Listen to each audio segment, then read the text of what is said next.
Yes my dear students, मैं आपके सामने एक बहुत ही इम्पॉर्टेंट कॉन्सेप्ट के साथ डिस्कशंस कर रहा हूँ। वो कहलाता है सीडो फोर्स। आप पीछे बोर्ड पर देख सकते हैं, मैंने लिख भी रखा हूँ सीडो फोर्स। अक्सर आप देखिएगा कि जब भी कोई न्यूटन्स लॉ की प्रॉब्लम्स आती हैं और वो आपको एक्सीलरेशंस में खास करके ये जो प्रॉब्लम्स रहते हैं उसमें आप देखिएगा कभी सीडो फोर्स लगाते होंगे। आप भी चौंक जाते होंगे कि ये सीडो फोर्स क्या है, क्या कोई एक्चुअल फोर्स है या कोई इमेजिनरी फोर्स है। दूसरी बात ये भी होते हैं कि बहुत सारे टीचर्स आपको पढ़ाते हुए या बहुत सारे बुक्स भी आपको उस प्रॉब्लम को सॉल्व करते हुए सीडो फोर्स को इग्नोर भी कर देते हैं। तब स्टूडेंट के सामने ये बहुत बड़ी समस्या आ जाती है कि क्या एक्चुअली है, सीडो फोर्स को हमें लेना भी है या नहीं लेना है, और अगर नहीं लेना है तो फिर सीडो फोर्स को क्यों पढ़ाया जाता है। इन सभी बातों को मैं आपको आज डिटेल से बताऊंगा इस वीडियो में। मैं जनरली यूट्यूब के इस प्रोग्राम्स के साथ चल रहा हूँ। हमारा मानना ये है कि हमारे बहुत सारे बच्चे जो है रूरल एरियाज़ में हैं, सब अर्बन एरियाज़ में हैं, जो कि बड़े बड़े टाउन्स या बड़े बड़े कोचिंग में नहीं जा पाते हैं ड्यू टू डिस्टेंस प्रॉब्लम्स या फिनेंशियल प्रॉब्लम्स।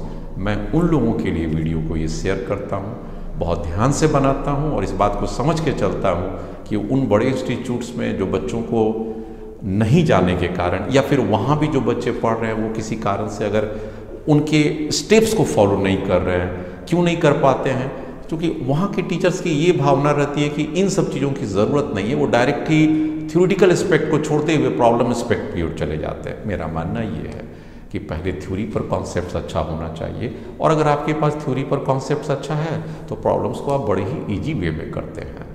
इस बात को आप सदैव याद रखिएगा कि प्रॉब्लम्स करके बड़े एग्जाम को नहीं निकाला जा सकता है। कॉन्सेप्ट्स कीजिए, उसके बाद उस कॉन्सेप्ट्स को जो आपने समझा है उसको प्रॉब्लम पर आप अप्लाई करके देखिए कि मैंने जो कॉन्सेप्ट को समझा था क्या उस प्रॉब्लम्स के थ्रू मैं उस प्रॉब्लम को अच्छी तरह से समझ पाया, उस कॉन्सेप्ट को सही ढंग से समझ पाया या नहीं। जहाँ भी थोड़ी सी आपको प्रॉब्लम में दिक्कत आएगी आप एक बार कॉन्सेप्ट को एक बार चेक कीजिए, जिसको आपने पढ़ा उसको एक बार फिर से एनालाइज कीजिए, आपको एक नया विजन वहाँ से मिलेगा। आप तुरंत समझ जाइएगा, अरे ये जो मैं सोच रहा था इससे थोड़ा सा हट कर और है। इस तरह से आपके कॉन्सेप्ट पूरे होते हैं क्वेश्चंस के प्रैक्टिस के। लेकिन अगर सिर्फ प्रैक्टिस करें और हम ये सोचें कि हम इस प्रैक्टिस के कारण ही हम किसी दूसरे बड़े क्वेश्चन को कर लेंगे तो उसमें ये ऑब्स्टेकल्स आते हैं। मैंने अपने करियर के 20 सालों से पढ़ाने के करियर में इस बात को देखा है कि बच्चे अक्सर कहते हैं कि सर जो किताब की प्रॉब्लम्स है जो हमने ऑलरेडी बनाया है वैसे प्रॉब्लम पर हम लोग अच्छे से सॉल्व कर पाते हैं, लेकिन कब न्यू प्रॉब्लम्स आती है तो हम लोगों को सॉल्व करने में थोड़ा सा क्लैरिटी नहीं मिल पाता है। अक्सर हम क्वेश्चन ही नहीं समझ पाते। That is called lack of vision and lack of concept. इन दो चीज़ों पर मैं सदा डिस्कस करूँगा। उसी की एक कड़ी है जो पीछे बोर्ड पर लिखा हुआ है, आप देख सकते हैं सीडो फोर्स। लेकिन सीडो फोर्स को भी समझने के पहले सबसे पहले मैं आपसे ये कहूँगा कि आप जरा से एक बार फिर से देख लीजिए कि क्या आपको फ्रेम ऑफ रेफरेंस समझ में आती है कि नहीं, और अगर आते हैं तो एक बार छोटा सा मैं आपको इसको रिकैप्चुलेट कर देता हूँ। फ्रेम ऑफ रेफरेंस जो बोर्ड के ऊपर लिखा गया है या टाइप्स ऑफ रेफरेंस हो गया, frame of reference, types of frame of reference, that is the complete. ये एक्चुअली दो टाइप्स के होते हैं। एक टाइप्स होते हैं इनर्शियल, एकदम से शॉर्ट में मैं चलूंगा ताकि आप इजी वे में समझिए, इनर्शियल फ्रेम, और एक होते हैं एक्सीलरेटेड फ्रेम, एक्सीलरेटेड फ्रेम। अब इनर्शियल फ्रेम जो होते हैं यहां पर आपको अच्छी तरह से समझ लीजिए, दो तरह के ये हो सकते हैं। पहला में हो सकते हैं attached to ground, और दूसरा हो सकते हैं मोशन विथ यूनिफॉर्म वेलोसिटी।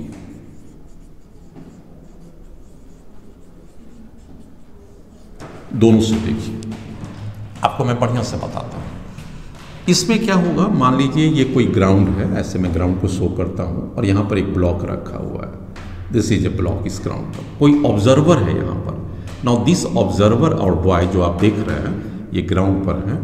आप क्या देखिएगा कि ये जो ऑब्जर्वर है ये ग्राउंड से अपने आप को जोड़ के रखे हुए है। Observer is on ground, and stationary. Ground पर भी है और स्टेशनरी है, कोई एक्सीलरेशन में नहीं है। अब इसके द्वारा जो भी एनालिसिस होगी, ये जो ऑब्जर्व करेगा, ये जो रीडिंग करेगा, दिस इज कॉल्ड फ्रेम। किस फ्रेम पर हो गया? ये ग्राउंड फ्रेम पर हो गया, अटैच टू ग्राउंड। इस तरह के हम लोग केस को क्या कहेंगे? Ground frame. ये हमारा आ गया पहला इनर्शियल फ्रेम में ग्राउंड फ्रेम आ गया। इनर्शियल फ्रेम का मतलब हम लोग जितने भी एनालिसिस करते हैं ग्राउंड, मतलब क्या हो गया? अर्थ को हम लोग क्या मानते हैं? Inertial frame. तो याद रखिएगा, अर्थ से अगर हम लोग ऑब्जर्व करेंगे तो अर्थ इज इनर्शियल। ठीक है। दूसरा है मोशन विथ यूनिफॉर्म। मान लीजिए कोई ऑब्जर्वर है, दिस इज एन ऑब्जर्वर, फिर से मैं एक बॉय को दे रहा हूं, एंड दिस इज ऑन ए, अब अर्थ पर नहीं है ये, आप देख सकते हैं ये ऑब्जर्वर कहां पर है? He is not on earth, rather बस पर है, या एक मोशंस में है जो v वेलोसिटी से चल रही है। कोई भी ऑब्जेक्ट पर है जो v वेलोसिटी से चल रही है, मैग्नीट्यूड एंड डायरेक्शन दोनों कांस्टेंट है, उस पर से अगर ऑब्जर्व कर रहा है, ही इज एन ऑब्जर्वर, कोई दिक्कत नहीं है। This is also an inertial, same as earth. आप वो सब कुछ मान के चलिए एज अर्थ। आप यहां पर आराम से लॉज ऑफ मोशन। अब दूसरी बात ये हो गया कि इनर्शियल फ्रेम से ही न्यूटन्स लॉ वैलिड है। न्यूटन्स लॉ, न्यूटन्स का कौन सा law? First and second, both laws, both valid for inertial frame only, inertial frame only. मतलब क्या हो गया? ये लड़का भी जो रीडिंग देगा वो सही देगा, ये लड़का भी जो रीडिंग देगा वो भी सही देगा। रीडिंग किस बात का? न्यूटन्स लॉ क्या है ये तो मैं बहुत डिटेल से आपको पढ़ाया हूं। अगर कोई ऑब्जेक्ट रेस्ट में है तो net force must be equal to 0। और दूसरा क्या है? न्यूटन्स का सेकेंड लॉ क्या कहता है कि अगर कोई बॉडी एक्सीलरेशन में है तो नेट फोर्स मस्ट बी मास टाइम एक्सीलरेशन। मतलब ऑब्जर्वर अगर ग्राउंड से है या ऑब्जर्वर अगर कांस्टेंट वेलोसिटी के फ्रेम से है, उसे हम लोग इनर्शियल कहेंगे। और जैसा कि मैं लिख दिया हूं कि laws of motion valid for inertial frame only, ये वर्ड ओनली बहुत इंपॉर्टेंट है। Now let us come to the accelerated frame. Vision एकदम क्लियर हो जाएगा आपको। एक्सीलरेटेड फ्रेम का क्या मतलब हो गया? अब आप आ जाइए यहाँ पर, देखिए एक ट्रॉली है, ठीक है ना, इस ट्रॉली के ऊपर एक ब्लॉक रखा हुआ है, ठीक है, और यहाँ पर एक लड़का को देखिए, ये एक लड़का, और एक यहाँ पर ऑब्जर्वर को देखिए, दो ऑब्जर्वर है, ऑब्जर्वर 1, ऑब्जर्वर 2, और इसके बारे में वो अपना एक लॉज लिखेगा या न्यूटन्स का लॉ अप्लाई करेगा, इसके बारे में बताएगा, ये मोशंस है, कैसा है, एक्सीलरेशंस है, रेस्ट है, जो भी कुछ बोलेगा ये बताएगा, और एक ये बताएगा।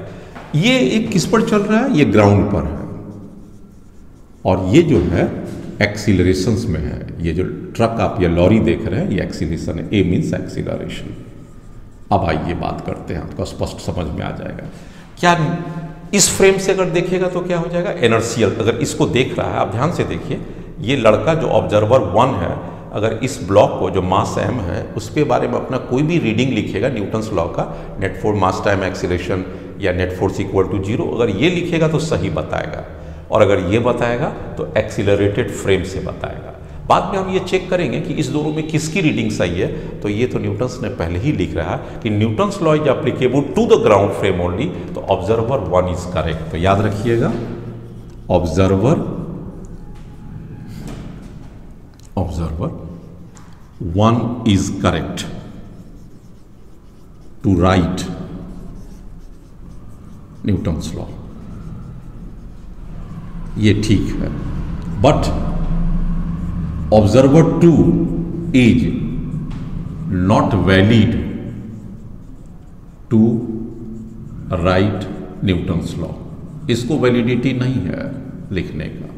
हाँ, लिख सकता है, that we will discuss later. Yes my dear students, आप आइए एक छोटे से प्रॉब्लम को एनालाइज करते हैं। हम लोग आपको सीडो फोर्स के बारे में बताएंगे, इससे सारा चीज क्लियर हो जाएगा। आप देख सकते हैं दो ऑब्जर्वर है, this is observer 1 and this is the observer 2। Observer 2 किसके ऊपर है? वह उस ट्रक के ऊपर है जो एक्सीलरेटेड है ए एक्सीलरेशन से।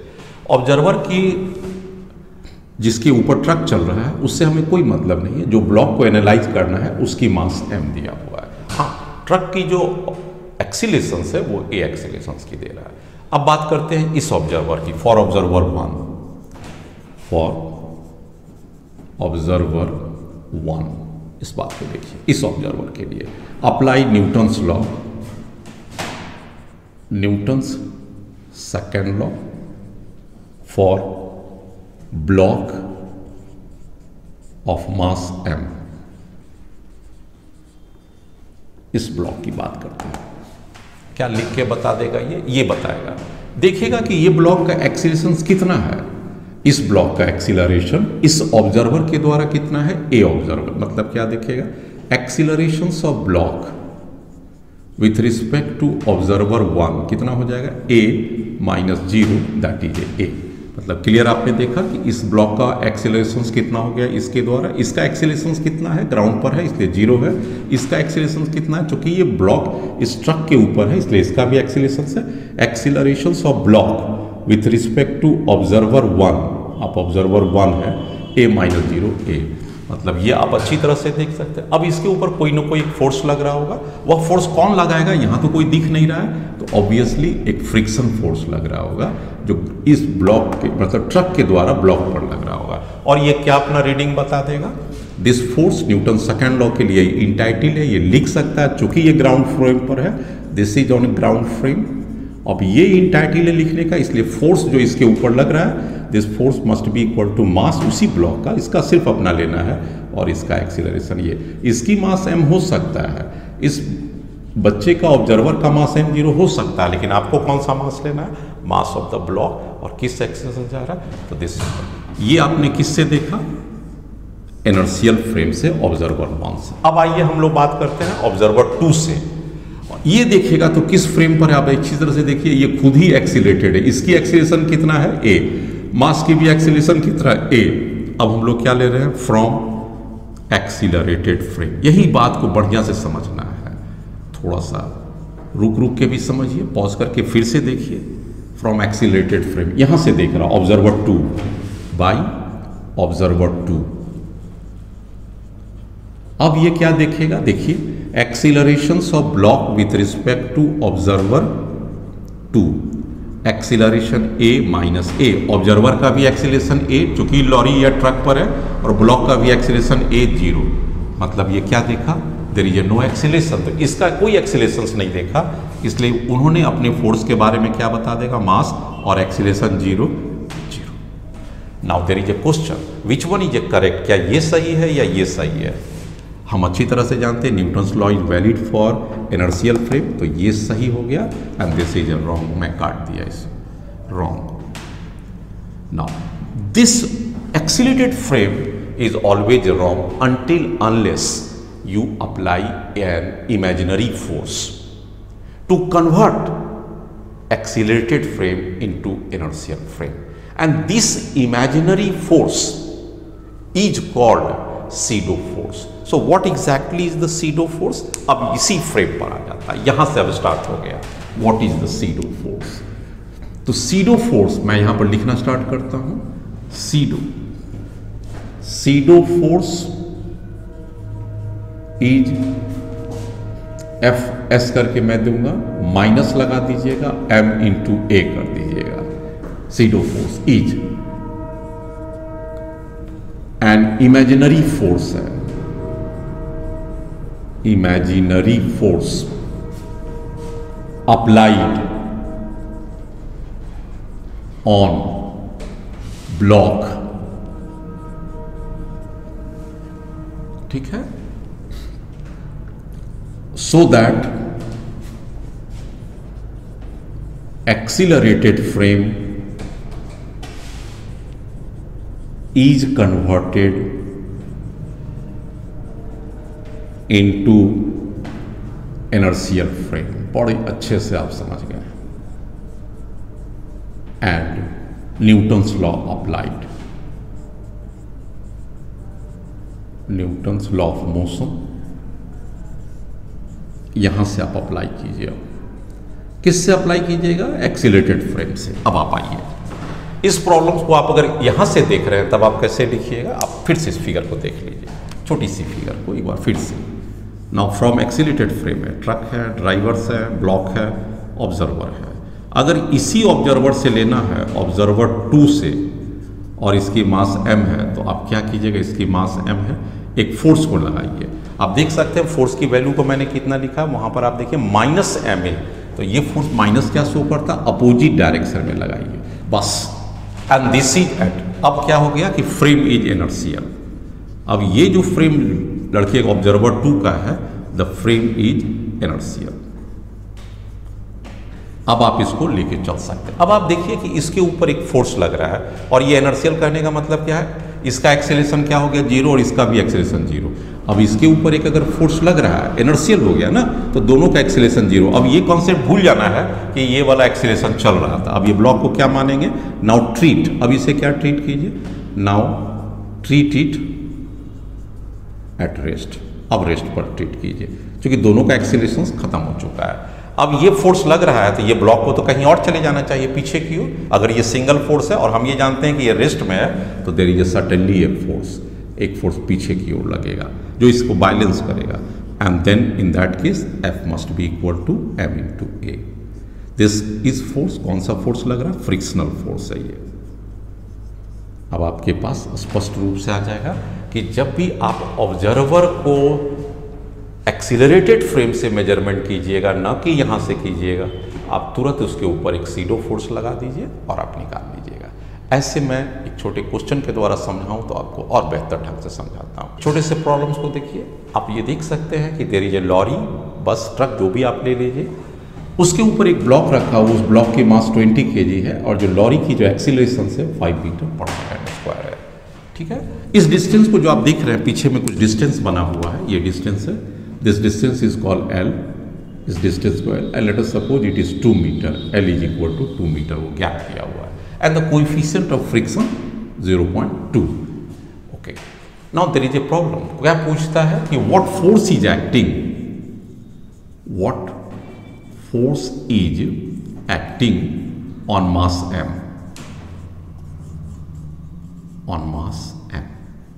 ठीक है, अब आप क्या कीजिएगा, ये एक्सीलरेशंस ए के तरफ से अगर चल रहा है और इस ब्लॉक को एनालाइज करते हैं और यहाँ से एनालाइज करते हैं, हमको क्या देखना कि इसके ऊपर क्या फोर्स लग रहा होगा।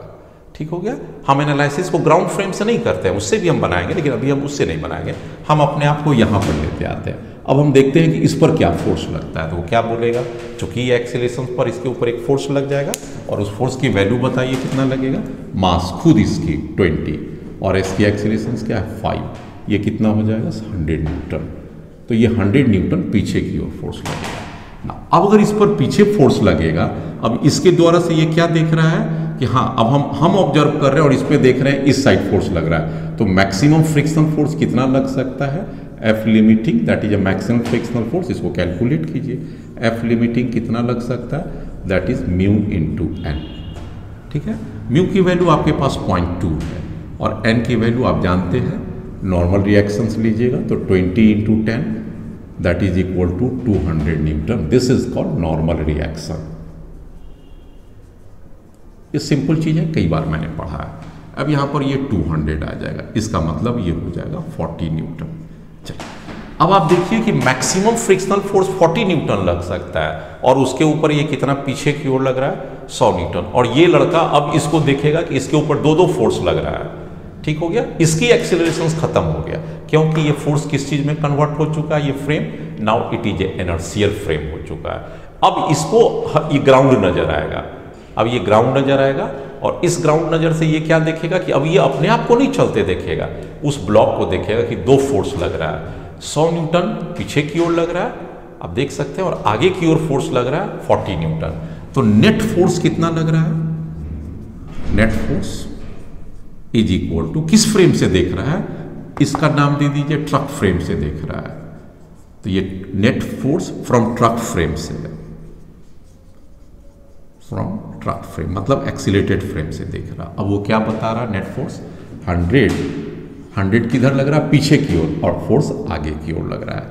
ये वैल्यू कितना आ जाएगा 60 न्यूटन, और 60 न्यूटन किधर लग रहा है, आप देखिए ज्यादा फोर्स किधर है, 100 का लग रहा है ना, तो बैकवर्ड डायरेक्शन हो गया,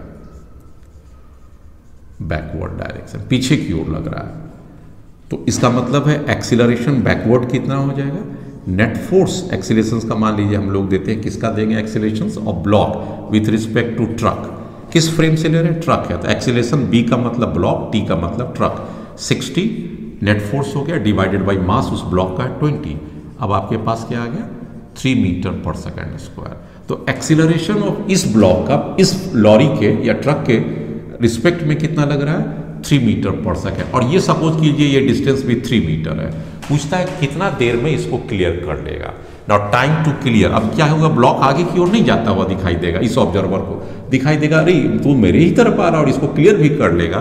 तो time to clear L length, time to clear L equal to 3 metre length. अब जरा से इसको बताइए कैसे होगा, तो एस इक्वल टू क्या, कौन सा डिस्टेंस, ये डिस्टेंस है, s equal to u t plus half a t square. S का कितना डिस्टेंस है 3 मीटर, यू इनिशियली मान लीजिए शुरू में यू 0 था, तो यहाँ तो 0 ले लेंगे, टाइम टी को रहने दीजिए, हाफ हो गया। एक्सीलरेशन आपके पास ऑलरेडी आ चुका है 3 एंड टी स्क्वायर हो गया, ये आ गया, ये 3 से 3 कट गया और ये t इक्वल टू √2 सेकेंड। तो ये √2 सेकेंड में ये इस a को क्रॉस करते हुए इधर ब्लॉक गिर जाएगा। समझ में आ गया ना। और अगर ये पूछे कि व्हाट इज द एक्स, मान लीजिए इसमें दूसरा question what is the force acting on mass m, तो इसका आंसर क्या हो गया, what is the force acting on mass m 60 newton. पहला क्वेश्चन हो गया। दूसरा पूछा, इसी का सेकंड पार्ट पूछा, what is the acceleration of a block with respect to truck, तो इसका भी पार्ट आ गया 3 मीटर पर सेकेंड स्क्वायर। अब आपसे पूछते हैं what is the acceleration of the block with acceleration of the block with respect to truck. नहीं, अब हम लोग का ये पूछें कि what is the actual acceleration of a block ground respect में, एक्सीलरेशन ऑफ ब्लॉक सिर्फ ये पूछ रहे हैं विथ रिस्पेक्ट टू ग्राउंड। यहां पर देखिएगा विथ रिस्पेक्ट टू ग्राउंड, तो क्या होगा, आप ऐसे लिखिएगा, दिस इज इक्वल टू, एक एक्सीलरेशन इधर जा रहा है और दूसरा एक्सीलरेशन उस साइड जा रहा है, तो दोनों को लिखेंगे, किसका किसका लिखेंगे, एक्सीलरेशन इसका कितना जा रहा है पीछे की ओर, देखिए इसका एक्सीलरेशन कितना जा रहा है इस साइड जा रहा है, और वो एक्सीलरेशन है -3, इसको ऐसे लिखेंगे -3 इस साइड, और एक एक्सीलरेशन डिफरेंस करेंगे, वो किधर जा रहा है उस साइड जा रहा है और उसका एक्सीलरेशन कितना है 5, तो नेट एक्सीलरेशन क्या हो जाएगा -8 मीटर पर सेकेंड स्क्वायर। ये हो गया।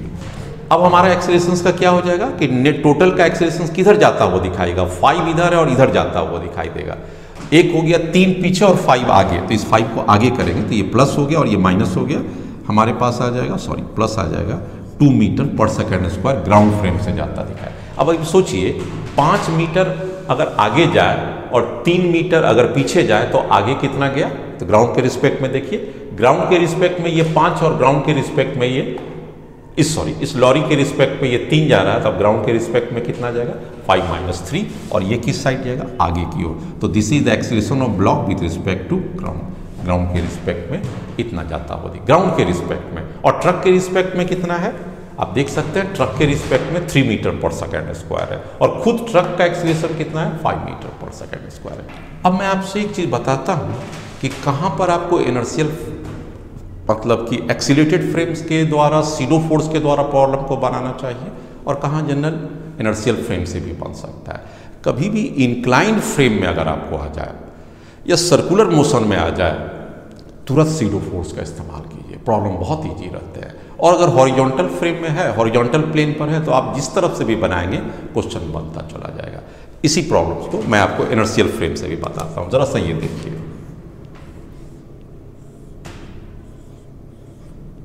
जिस क्वेश्चन की हमने चर्चा कर रखा था उसी क्वेश्चन का, ये 20 kg मास था ना, इसकी मैंने कोएफिशिएंट ऑफ फ्रिक्शन 20 दिया था और इसकी एक्सीलरेशन कितना दिया था 5 मीटर पर सेकेंड स्क्वायर। ये देखिए प्रॉब्लम्स को, मास इसकी 20 kg था, ये m। अब मैं इनर्शियल फ्रेम से बना रहा हूं,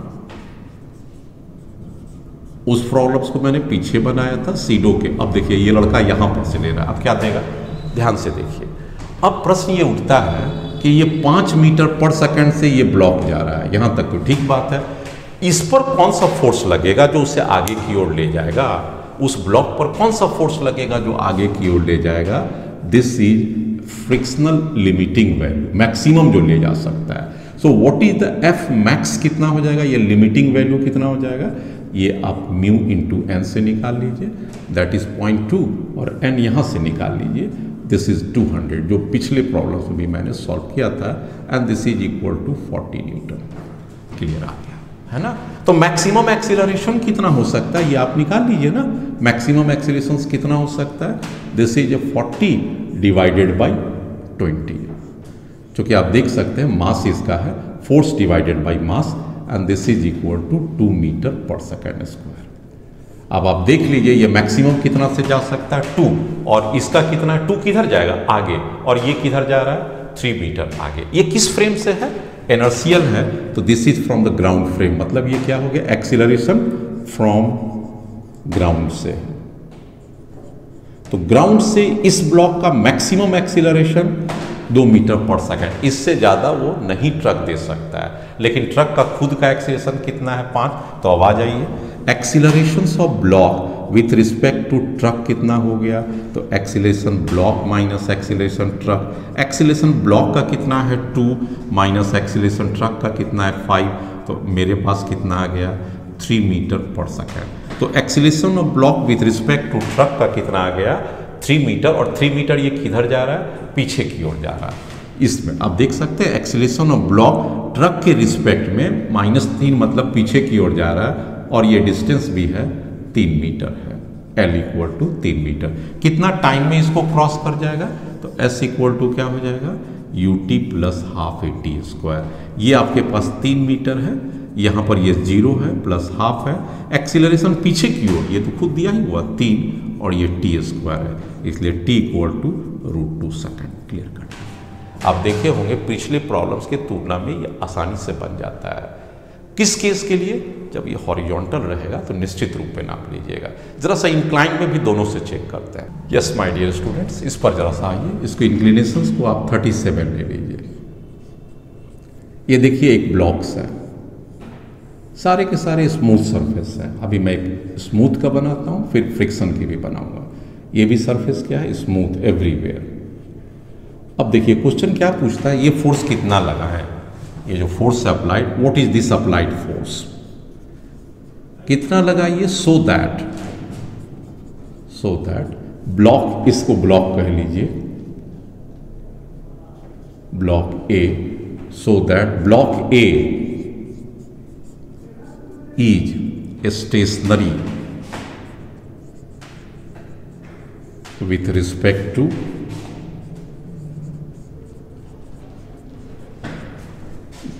वेज, ट्रायंगुलर वेज जो आप देख रहे हैं। कितना सही बात आ गया।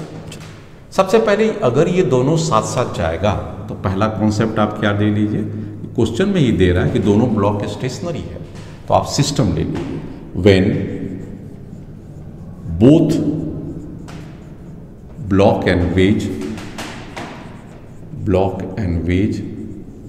move with same acceleration,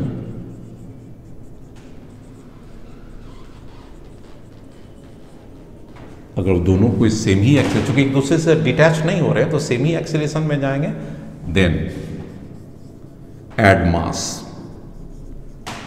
दोनों के मास को जोड़ दें। दोनों के मास को जोड़ेंगे तो कितना हो जाएगा, m equal to 20 plus 10, 20 plus 10 that is 30 kg हो गया, टोटल मास हो गया, mass total.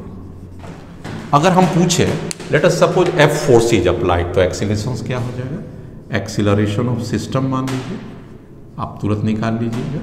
Force F applied करते हैं और मास 30 kg है, इस बात को इक्वेशन 1 आप दे दीजिए। एक्सीलरेशन ऑफ सिस्टम को एक सिंबॉलिकली ए दे दीजिए। तो इसका मतलब क्या हो गया, ये जो ब्लॉक हो गया, जो नीचे की जो ट्रायंगुलर ब्लॉक जिसे हम वेज कहते हैं, उसकी एक्सीलरेशन कितना हो गया F/30, और ये भी कितना है F/30। अब आपको अगर यहाँ से एनालाइज करना है इस लड़के के द्वारा विथ रिस्पेक्ट टू वेज, तो अब बताइए इसको हमको इनर्शियल फ्रेम यहाँ से नहीं ले रहे हैं, हम एक्सीलरेटेड से ले रहे हैं, तो इस पर कितना फोर्स लगेगा और किस डायरेक्शन में, फोर्स इस डायरेक्शन में लग रहा है, उसके ठीक अपोजिट रेड कलर से मैं लगा रहा हूँ F0, और ये वैल्यू क्या हो जाएगा, मास इंटू एक्स। मास किसका, इसी ब्लॉक का ना, 10 और एक्सीलरेशन कितना, जो इसका जो फ्रेम है उसका जो चल रहा है एक्सीलरेशन ट्रक का, ट्रक यहाँ नहीं है वेज का, तो वेज का एक्सीलरेशन कितना है मैंने निकाल लिया F/30, दिस F/30 फोर्स, ये इस पर फोर्स लगे। बेहतरीन ढंग से आप समझ में आ गया, ठीक है। अब क्या है कि मैं इस बात को जरा सा ध्यान दूं कि इस पर कौन से फोर्स लग रहे होंगे। तो एक नीचे आप समझ सकते होंगे ना कि एक नीचे फोर्स लगता है कितना, mg sin theta 10 × 10 sin 37 that is 3/5, ये वैल्यू कितना आ जाएगा 220 60 न्यूटन। आप समझ गया ना, नीचे की ओर ये कितना लग रहा है 60 न्यूटन, और अगर ये 37 है तो ये वाला भी एंगल कितना हो जाएगा, ये दोनों हॉरिजॉन्टल है और ये दोनों सेम इंक्लाइन है, 37 ये फोर्स लगा। एक इसको नीचे की ओर भी दबा रहा होगा, हम जानते हैं कि कंपोनेंट्स लेंगे ग्रेविटी की, तो एक इधर भी दबा रहा होगा, वो कितना हो जाएगा mg cos थीटा 37। हम इसकी चर्चा नहीं करते, हम इसकी करते हैं, और इसको बैलेंस यही करेगा।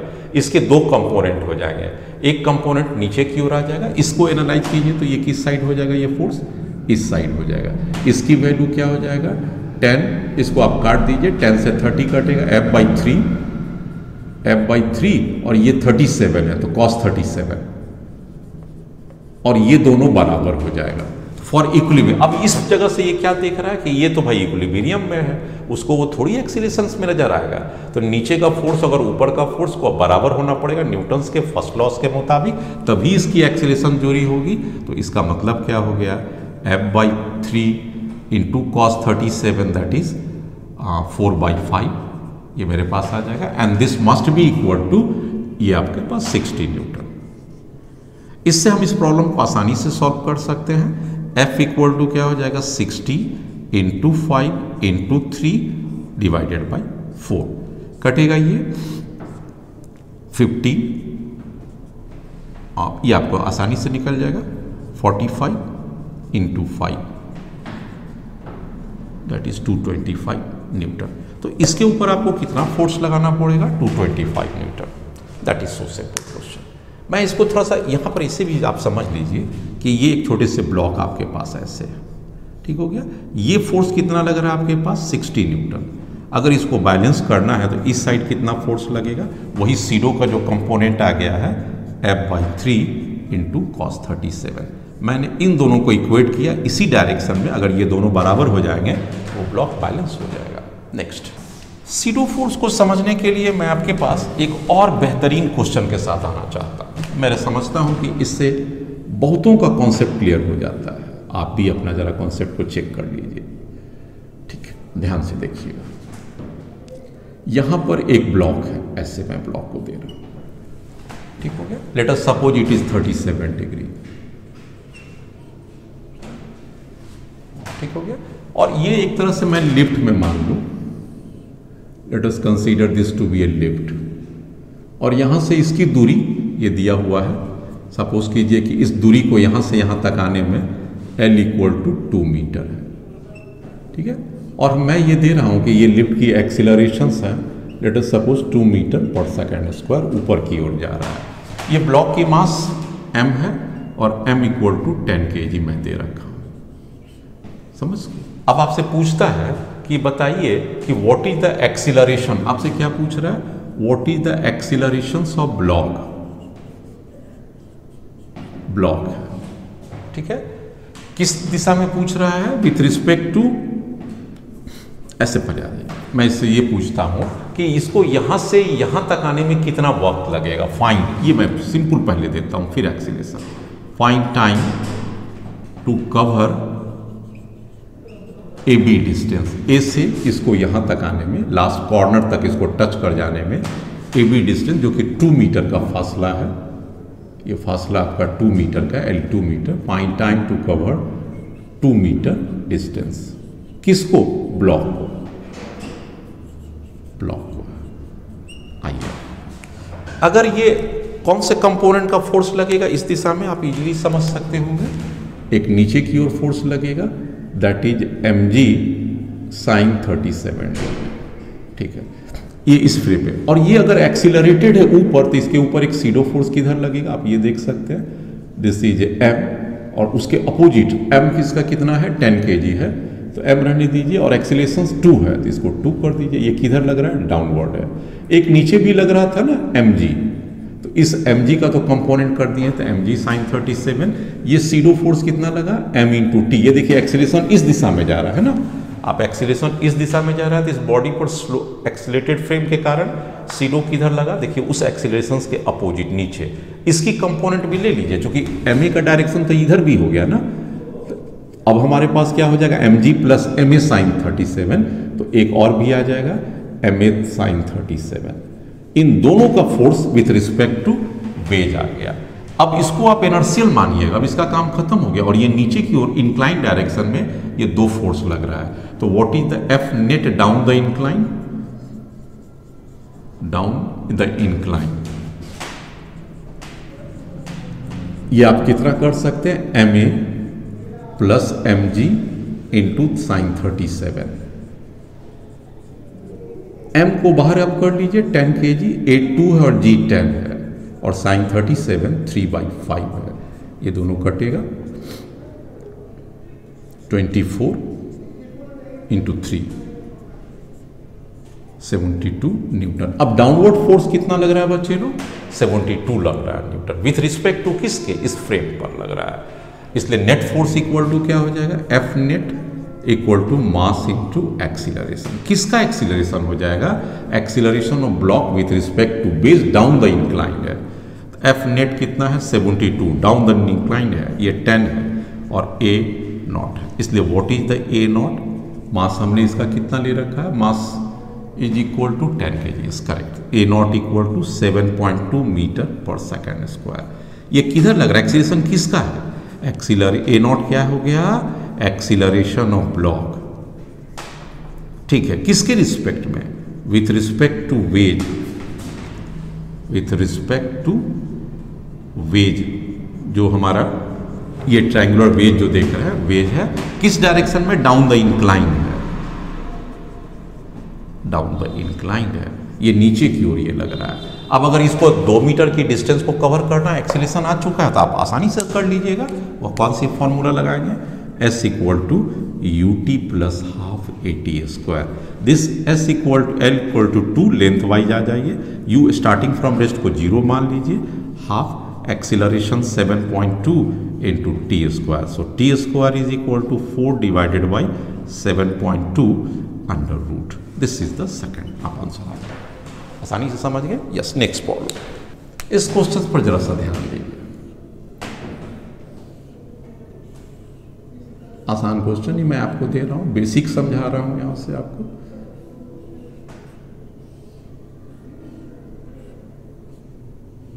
मान लीजिए इसकी मास m है और इसकी मास भी m है। इसकी कैपिटल मास मैंने दिया कैपिटल m। मैंने आपसे क्या पूछा कि ये फोर्स कितना लगाएं so that all masses move together without any relative motion. आइए इसमें क्या पूछते हैं? What is F applied so that all masses move together without any relative motion, without any relative motion। उन लोग का एक दूसरे में कोई मोशन नहीं होना चाहिए, मतलब स्लिपिंग नहीं होना चाहिए, सभी एक साथ चलेंगे। मतलब acceleration of all the masses must be equal to 0, अगर ये बात कहा जाए। चलिए, अगर ये सब एक साथ आते हैं तो आंसर क्या हो जाएगा कि भाई अगर ये सभी कुछ एक साथ ही मूव करते हैं तो they form system, they form system. ये सिस्टम कब फॉर्म होता है? जब ये चेक कर लेना चाहिए कि they all move with same acceleration. और अगर सिस्टम है तो टोटल मास आप निकाल लीजिए। What is total mass? आपके पास इजीली आ जाएगा 2m प्लस m, आसानी से आप समझिए। ठीक आ गया? इसीलिए अगर आपसे पूछे कि व्हाट इज द एक्सीलरेशन, कितना हो जाएगा, तो f जो आपके पास अप्लाई करना है, जो निकालना है, divided by 2m plus m, and this is the answer. 1 आ गया। एक्सीलरेशन आप क्या, यही एक्सीलरेशन चाहिए, हालांकि आप f नहीं जानते हैं। अब क्या होगा कि ये पूरे के पूरे सिस्टम एक्सीलरेट कर रहा है ये नीचे के एक्सीलरेशन से, तो सीडो फोर्स किस पर लगेगा, इस पर भी लगेगा और इस पर भी लगेगा, क्योंकि ये दोनों तो इस फ्रेम पर है। इसका सीडो फोर्स का डायरेक्शन किधर हो जाएगा, एम ए, इसका सीडो का डायरेक्शन क्या हो जाएगा, एम ए। चलिए हमको इसको एनालाइज करना है, क्योंकि इससे तो कोई मतलब नहीं, इसको दबाने से ये तो गिरने से बचा। हमको क्या स्थिति, डेंजरस क्या चीज़ हो रहा है कि ये स्लिप कर सकता है, ये इसको नीचे खींच के ये नीचे गिरा देगा, तो इसको रोकना है ना, तो इसके लिए सीडो फोर्स तो लग ही गया। लेकिन अगर बात करें टेंशन की, तो टेंशन कैसे लग रहा होगा, एक देखिए टेंशन यहाँ पर लग रहा होगा, एक टेंशन यहाँ पर लग रहा होगा, एक टेंशन यहाँ लग रहा होगा, एक टेंशन यहाँ। इस ब्लॉक को अगर ले लीजिए सीडो लगाने के बाद, एक्सीलेटेड फ्रेम को मैंने इनर्शियल फ्रेम में कन्वर्ट कर दिया, तो एक फोर्स इस साइड लग रहा है एम ए, और दूसरा क्या लग रहा है, टेंशन लग रहा है टी, और ये क्या है, रेस्ट में, क्योंकि जैसे ही आप सीडो लगाते हैं आपकी फ्रेम इनर्शियल मतलब रेस्ट में आ गया। तो उस लॉजिक से क्या हो जाएगा, यहाँ पर T must be equal to M into A, इस ब्लॉक को कर लिए। और दूसरा अगर यहाँ से देखिए, इसकी फ्रीडम को चेक कीजिए, कोई फ्रिक्शन नहीं है, स्मूथ सरफेस है, स्मूथ सरफेस है, ये भी स्मूथ है, आप फ्रिक्शन को नहीं लेना इस केस में। तो नीचे से भी क्या हो जाएगा, T must be equal to M G, यहाँ से एक और भी ले सकते हैं, T equal to M G, ये दोनों टी इक्वेट कर देंगे, मेरे पास क्या आ जाएगा, ए मस्ट बी इक्वल टू जी। अब आप यहाँ पर इसमें पुट कर दीजिए, इसकी वैल्यूज को इसमें पुट कर दीजिए, तो ए के जगह पर आप जी पुट कर दीजिए, g is a known data and this F 2m plus M. So what is the F applied कितना होना चाहिए, so that they move together 2m plus M into g, and this is your answer. मैं इसी का एक problem और आपको बताता हूं, आप इसमें भी बेहतर ढंग से समझने की कोशिश कीजिए। नेक्स्ट आइए इस क्वेश्चन पर देखिए, एक क्वेश्चन है कि एक ट्रक है, जैसा कि मैंने हर बार के सामान दिया हुआ है, एक ट्रक है जो मूव करते हैं, कैसा सरफेस पर रख रहे हैं, मैं इसे स्मूथ सरफेस पर रख रहा हूं, ताकि नीचे से मैं कोई भी फ्रिक्शन फोर्स नहीं लेना चाहता हूं।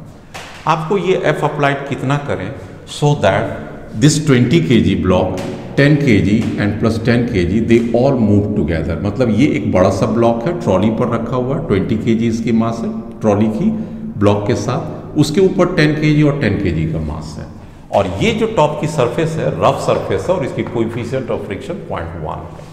कहता है ये एफ अप्लाइड जो कीजिएगा कितना कीजिए कि they move as a system और there is a no relative motion between the blocks. ये दोनों के बीच में कोई भी रिलेटिव मोशन आपस में तीनों में नहीं होना चाहिए, ये ऐसा कंडीशंस मान के चलना है, ठीक हो गया। लेकिन इसमें एक चीज और भी कहता है, what is the minimum force, ये मिनिमम मैक्सिमम नहीं लगाना है, यहां पर दो चीज आते हैं। मिनिमम करने का मतलब है कि ये वाला ब्लॉक क्या है, स्मूथ सरफेस है, यहां पर आप देखिएगा this is a smooth surface, this is the rough, ये सरफेस रफ है, तो इसकी सीडो जो लगेगा इसके ऊपर m इंटू ए, इससे इसको कोई फ्रिक्शन फोर्स से मदद नहीं मिलने वाला है। लेकिन यहां पर जो सीडो फोर्स लगेगा, आप देख सकते हैं कौन सा लगेगा, एम ए लगेगा, तो फ्रिक्शन फोर्स किधर ऑपरेट करने लगेगा, इसके पीछे। क्योंकि अगर ये मिनिमम रहेगा, अगर नहीं लगेगा तो क्या होगा, ये बच्चे तो नीचे गिर जाएगा, है ना, तो नीचे गिर जाएगा तो इसको कैसे बचाएगा, ये फ्रिक्शन तो इसको नहीं बचा पाएगा।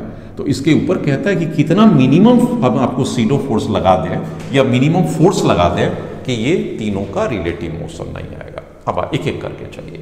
सबसे पहली बात दे रहा है कि अगर ये तीनों सब सिस्टम बन के चल रहा है तो what is the acceleration of the block. आपने एफ अप्लाइड कितना नाम दिया, एफ दे दीजिए और सभी मास को जोड़ दीजिए। 20 10 प्लस 10 कितना मास हो गया, दैट इज 40 kg।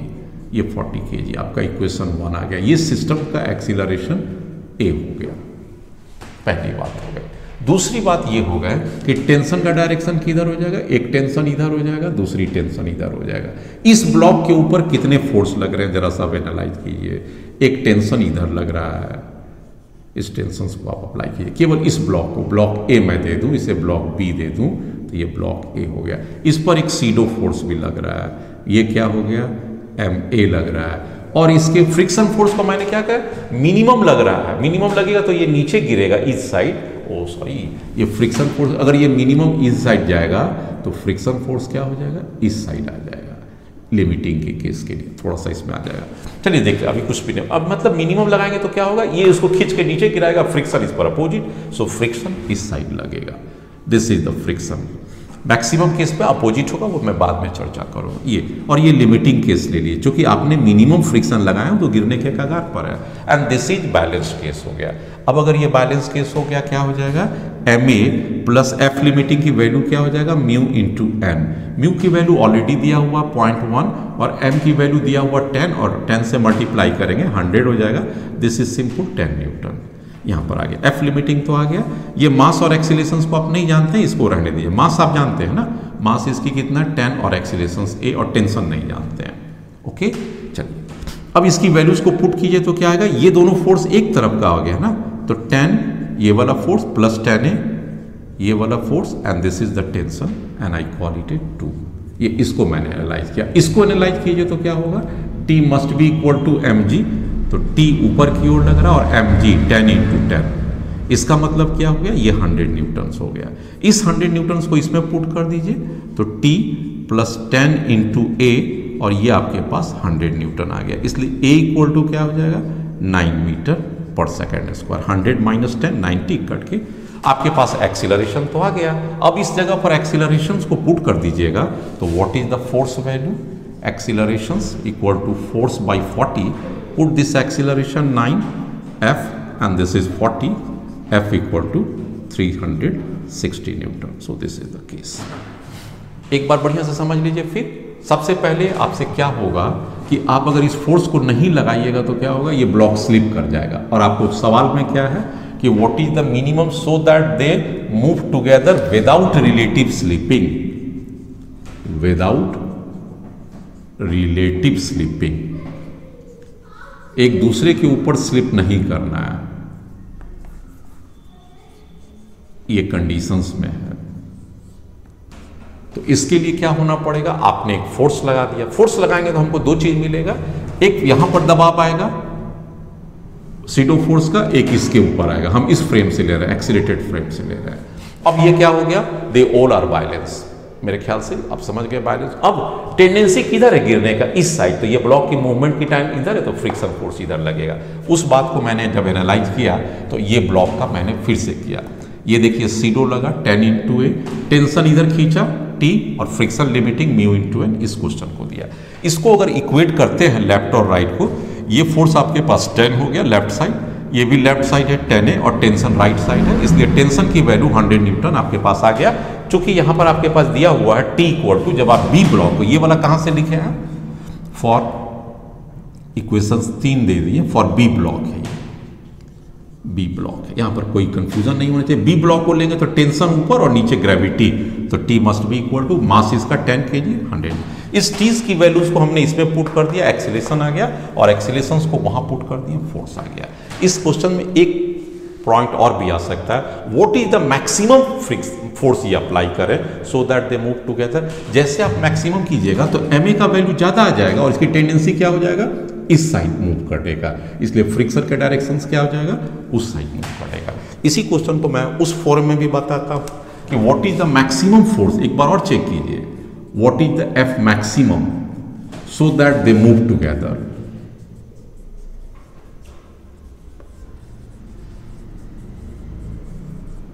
उसको भी जरा सब चेक कीजिए। ये भी आपसे डबल कॉन्सेप्ट आपका बन जाएगा। मैं उस ब्लॉक को एक बार फिर से बनाऊं।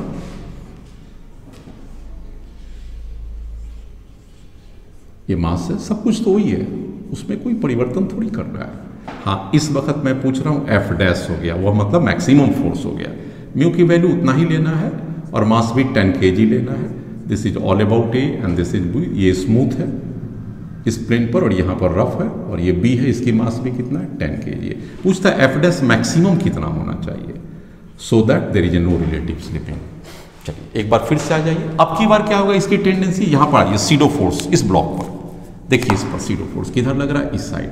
अगर ये मैक्सिमम फोर्स लगेगा तो व्हाट इज द एक्सीलरेशन, देखो सबको एक साथ चलना है, तो फोर्स कितना लगेगा ये निकालना है। सबसे पहले एक्सीलरेशन निकाल लीजिए। एक्सीलरेशन क्या हो जाएगा, एफ डैश, वो मैक्सिमम फोर्स, क्योंकि तीनों एक साथ चल रहा है ना, तो इसकी मास 20 kg है, तो बाई 40, 20 10 10 40, जैसा कि इसमें आया था वो भी आ गया, इक्वेशन 1। यहाँ पर मैंने कुछ भी नया नहीं किया। हाँ, यहाँ पर अब नया करने जा रहा हूँ। इस ब्लॉक को लीजिए, इस ब्लॉक पर एक सीडो फोर्स लग रहा है, कितना लग रहा है, एम ए, बढ़िया बात है। टेंशन कितना लग रहा है, टी, ये भी ठीक बात है। अब देखिए फ्रिक्शन किधर लगेगा, गेस कीजिए। अब अगर ये ज़्यादा फोर्स होगा, फोर्स ज़्यादा होगा तो एक्सीलरेशन ज़्यादा होगा, और एक्सीलरेशन ज़्यादा होगा तो इसकी टेंडेंसी क्या होगी, इस साइड मूव करा देने का। इस साइड जैसे ही मूव करेगा तो फ्रिक्शनल लिमिटिंग पीछे की ओर आ जाएगा। इसलिए अब आप देख सकते हैं लिमिटिंग फ्रिक्शनल फोर्स इस साइड आ गया, यही इसमें अंतर आ गया। तो अब इसकी बैलेंस कैसे करेंगे, T plus F limiting equal to mass time acceleration. T आप नहीं जानते हैं, छोड़ दीजिए। F limiting mu into N तो आपके पास पहले से ही आ चुका है, दैट इज 10 न्यूटन। मास 10 है और एक्सीलरेशन आप नहीं जानते हैं। This is equation 1। और ये आपके पास पहले से मालूम है, T must be equal to 100 newton. तो यहाँ पर जैसे पहले भी मैं लिखा था टी इक्वल टू 100 न्यूटन, तो T must be equal to 100 newton. अब इस टीज की यहाँ पर वैल्यू पुट कर दीजिए तो क्या आ जाएगा, 110 न्यूटन इक्वल टू 10A, इसलिए एक्सीलरेशन आपका 11 मीटर पर सेकेंड स्क्वायर आ गया। उस समय आपकी एक्सीलरेशन 9 आया था, अब की बार एक्सीलरेशन 11 मीटर पर सेकेंड आ गया। और इस एक्सीलरेशन की वैल्यूज को आप अगर यहाँ पर पुट करते हैं तो आपके पास क्या आ जाएगा, 11 into 40, this must be equal to 440 newton. तो this is the maximum force applied. और इस दोनों के बीच में आप कोई भी फोर्स लगाइएगा, there is no relative slipping at all. ये कॉन्सेप्ट से आपका सीडो फोर्स को एनालाइज करने का, फ्रिक्शन को अच्छी ढंग से समझने का कॉन्सेप्ट बनता हुआ। नेक्स्ट प्रॉब्लम देखिए, मैं आपके साथ एक बार पुनः नए क्वेश्चन पर डिस्कस करना चाहता हूं। This is the smooth surface through out, ठीक है। This is again smooth surface. Friction पर भी मैं डिस्कस करूंगा, लेकिन अभी स्मूथ करके चलता हूं। अब आपसे ये सवाल पूछा जाता है कि भाई ये मास कितना लगा के दें कि ये 20 kg और 10 kg मूव टुगेदर। क्या क्वेश्चन में, व्हाट इज द एम, कितना होना चाहिए, so that 20 kg and 10 kg block has no relative motion. इस नो रिलेटिव मोशन का मीनिंग क्या होता है, there is no relative slipping, there is no relative slipping, ये बात कहना चाहते हैं। ये मास आप कितना दीजिएगा, ये आपका पुली सिस्टम से और इसमें ये फ्रीली सस्पेंड किया हुआ है।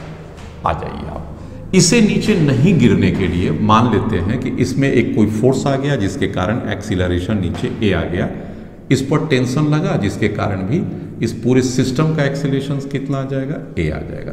अब अगर ये दोनों साथ साथ ही चलेगा तो सिस्टम का मास क्या हो जाएगा, जैसा कि मैं आपको हमेशा कहता हूं, सिस्टम इस दोनों मास को साथ साथ चलना है तो 20 + 10 30 kg सिस्टम्स की मास होगी, ठीक है। तो इसका टेंशन कितना होना चाहिए ताकि ये दोनों साथ साथ चले, तो T must be equal to mass time acceleration. Mass कितना हो जाएगा 30 और एक्सीलरेशन हमने a मान लिया है, a। So what is this a की वैल्यू हो जाएगी T/30। यहां पर आप इसे नोट कर लीजिएगा, ये आपके पास आ गया। इसका मतलब ये एक्सीलरेशंस हो गया। तो उस छोटे से ब्लॉक पर अगर हम एक्सीलरेटेड फ्रेम से देखें तो चूंकि ये देखिए अब किसके ऊपर आ गया, फ्रेम के ऊपर, ये फ्रेम, और ये खुद ही एक्सीलरेशन ए है, तो इस पर सीडो फोर्स को लगा के सॉल्व करना इंक्लाइन फ्रेम में लाजमी है। ये सीडो किस साइड लगेगा, दिस इज m × a, इस साइड लगेगा। इसकी दो कंपोनेंट हो जाएंगे, ये 37 डिग्री है तो ये वाला भी एंगल कितना हो जाएगा, आप यहां से देख सकते हैं, दिस इज 37 डिग्री। तो इसके ऊपर के कंपोनेंट कितना हो जाएंगे, ma cos 37 डिग्री, और ये वाला डाउन कितना हो जाएगा, ma sin 37 डिग्री। अब इसको नीचे गिरने से रोकना है ना, तो ये दोनों बराबर हो जाएगा। नीचे कौन सा फोर्स लगेगा, mg sin 37 डिग्री।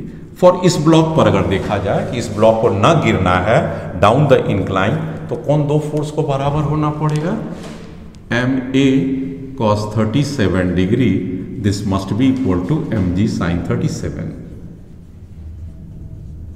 यहां पर m से m को काट दीजिए, a इक्वल टू क्या हो जाएगा, g sin 37 cos 30, तो tan 37 ये आ गया। जी की वैल्यू मालूम है और 1037 इक्वल टू 3/5, ये 2 कटेगा 6 मीटर पर सेकेंड स्क्वायर। यहां तक आपको आने में कुछ 3/4 में लेना चाहिए था, 3/4, तो उसमें थोड़ा सा का चेंज आ जाएगा, ये कटेगा 2 2 4 15/2, दैट इज 7.5 मीटर पर सेकेंड स्क्वायर। थोड़ा सा मैंने चेंज कर दिया। नेक्स्ट अब आ जाइए, अब आपकी इसकी एक्सेलरेशन तो मिल गई कि अगर वो 3/5 मीटर पर सेकेंड स्क्वायर होगा तो फिर ये नीचे नहीं स्लिप करेगा, क्योंकि मैंने ये ले लिया कि down the incline net force equal to 0। ठीक आ गया। सीडो फोर्स के कारण ही तो ये ऊपर का कंपोनेंट आया जो इसको नीचे से जाने से रोक दिया। अब आगे ए की वैल्यू को आप अगर ये पुट कर देंगे तो टी इक्वल टू क्या हो जाएगा, 7.5 इंटू 30, सिंपल हो जाएगा 75 इंटू 3 225 न्यूटन। ये फॉर्मूला से आपको आ गया कि T इक्वल टू 25 न्यूटन आ जाएगा। और A भी आपके पास मालूम हो गया, कितना हो गया 7.5 मीटर पर सेकेंड, और ये T ऊपर लगेगा, नीचे ग्रेविटी कितना लगेगा mg। न्यूटन्स लॉ अप्लाई कीजिए, यहाँ पर कोई सीडो नहीं लगाना, क्योंकि ये कोई थोड़ी इनर्शियल एक्सीलरेटेड फ्रेम है, ये तो अपना ही एक्सीलरेशन A से गिर रहा है। किसकी ज़्यादा किधर जा रहा है, नीचे जा रहा है, इसलिए ये लीड करेगा। mg की वैल्यू 10 पुट कीजिए, -t, मास इसका नहीं जानते हैं, और एक्सीलरेशन यस ऑफ कोर्स 7.5। ठीक आ गया। अब आपके पास टेंशन की वैल्यू आपको मालूम है ना, इसलिए आपको टेंशन की वैल्यू पुट कीजिए 225 इक्वल टू 7.5 m। उस 225 को इधर कीजिए और इसको इस साइड कीजिए, m कॉमन ले लेंगे तो 17.5 m equal to 225। So what is a m, 225 by 17.5, इतना kg आपका मास हो जाएगा। That we can solve it. इस तरह से आपने क्या देखा कि जब भी कोई इंक्लाइन फ्रेम पर कोई ब्लॉक रखा हुआ हो और वो इंक्लाइन अगर एक्सीलरेशंस में है, निश्चित रूप से सीडो फोर्स को अप्लाई कीजिए और आप आराम से प्रॉब्लम सॉल्व कर लीजिए।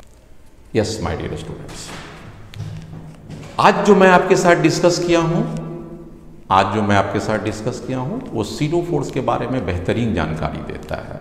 और भी मैं कुछ सीडो फोर्स के लिफ्ट के साथ आऊँगा अगले वीडियोज़ में। तब तक आप इस वीडियोज़ को ध्यान से देखिए और सीखने की कोशिश कीजिए। Thank you very much for watching the